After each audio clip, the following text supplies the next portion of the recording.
మీద గౌరవం ఉంది. కానీ ఇట్లా మీరు ఇట్లాంటి మాటలు మాట్లాడి మీ మీద ఉన్న గౌరవం మీరు దక్కించుకోవడం మంచి పద్ధతి కాదని చెప్పి ఈ సందర్భంగా మీకు కూడా తెలియజేస్తా ఉన్నాను. మీకు అవగాహన ఉందా లేదా నాకు తెలియదు. ఇవాళ హరీష్ రావు గారు ఏ సబ్జెక్టు మాట్లాడినా చాలా నాలెడ్జ్తోని చాలా అవగాహనతోని దాని మీద బాగా స్టడీ చేసే హరీష్ రావు గారు మాట్లాడతారు. అదేవిధంగా హరీష్ రావు గారు అడిగింది ఏంది, నిరుద్యోగాల పక్షాన మీరు అది 1:100గా మార్చండి, లేకుంటే గ్రూప్ 1 ఎగ్జామ్ రాస్తున్న విద్యార్థులందరూ కూడా ఇబ్బంది పడతారు, 1:100 మార్చండి అని వాళ్ళ పక్షాన ఇలా హరీష్ రావు గారు డిమాండ్ చేసిండ్రు.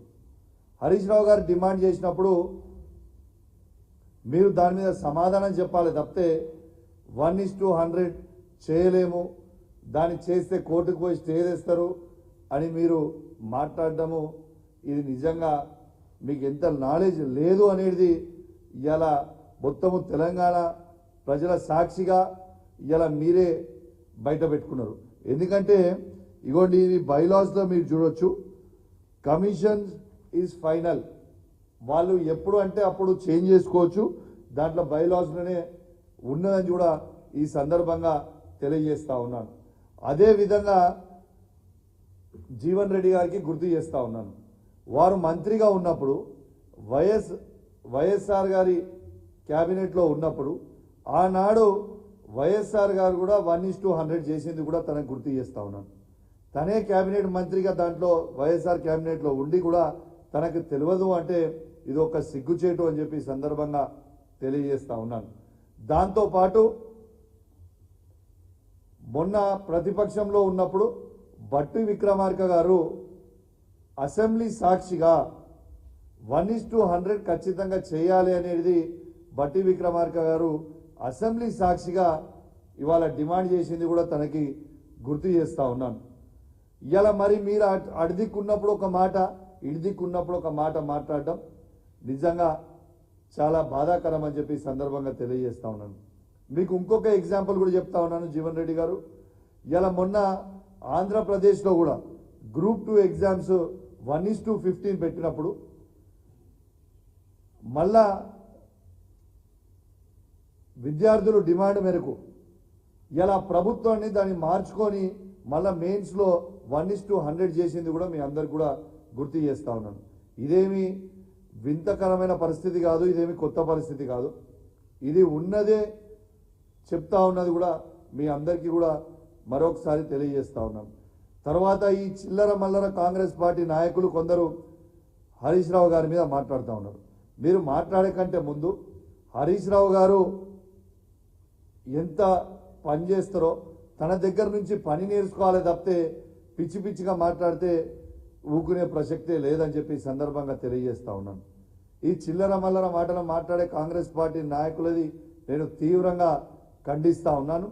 దీంతో పాటు ఇవాళ మీరు అనుకుంటారు కావచ్చు, బిడ్డ ఇచ్చిపెడతాము, మీరేదో మాట్లాడితే గొంతు ఎక్కువ ఒరితే ఏమో అయిపోతే అని మీకు చెప్తా ఉన్నాం. మీరు మాట్లాడితే ఎవడిగా భయపడేటోడు లేడు. మీరు ప్రజలకి హామీ ఇచ్చిన ప్రతి మాటని ఖచ్చితంగా మీ హామీలని నెరవేర్చే వరకు మేము ఖచ్చితంగా ప్రజల పక్షాన గర్జిస్తాం. మీకు 7 చెర్ల నీళ్లు తాగిస్తాం ఇంప్లిమెంట్ చేయకపోతే, మీకు భయపడే ప్రసక్తి లేదు. ఇలా మీరు 6 గ్యారెంటీలు ఇంప్లిమెంట్ చేస్తామని 100 రోజుల లోపల ఇంప్లిమెంట్ చేస్తామని చెప్పి ఇవాళ 6 నెలలైనా కూడా ఇవాళ ఒక్క హామీ కూడా నెరవేర్చకుండా ఇలా 6 గ్యారెంటీలు వీళ్ళు నెరవేర్చేది దేవుడికి ఎరుక. కానీ ఈ 6 నెలల మాత్రం 6 స్కాములు చేసింది మాత్రం యావత్ తెలంగాణ ప్రజలందరూ కూడా గమనిస్తూ ఉన్నారు. ఖచ్చితంగా మీరు ఇచ్చిన హామీలని నెరవేర్చకపోతే ప్రజలందరూ కూడా వేచి చూస్తూ ఉన్నారు. మీరు నెరవేర్చకపోతే మాత్రం ప్రజలు సరైన సమయంలో కర్ర కాసి వాత పెట్టే పరిస్థితి మీకు వస్తుందని చెప్పి సందర్భంగా కాంగ్రెస్ పార్టీ నాయకులకు అందరికీ కూడా మేము హెచ్చరిస్తా ఉన్నామని చెప్పి ఈ సందర్భంగా తెలియజేస్తా ఉన్నాను. మరొకసారి చెప్తా ఉన్నాను, హరీష్ రావు గారి మీద మాట్లాడే కంటే ముందు మీరు ఆలోచించుకొని మాట్లాడాల్సిందిగా నేను విజ్ఞప్తి చేస్తా ఉన్నాను. ఇలా హరీష్ రావు గారు ఓ తెలంగాణ ఉద్యమకారుడు, ఇలా కేసీఆర్ గారితో సమానంగా కొట్లాడి తెలంగాణ తెచ్చిన దాంట్లో కీలక పాత్ర పోషించిన వ్యక్తి హరీష్ రావు గారు. అట్లాంటి హరీష్ రావు గారు ఇవాళ ప్రజల పక్షాన మీద మిమ్మల్ని ప్రశ్నలు అడిగిన తప్పితే ఎవరిని వ్యక్తిగతంగా దూషించలేదే.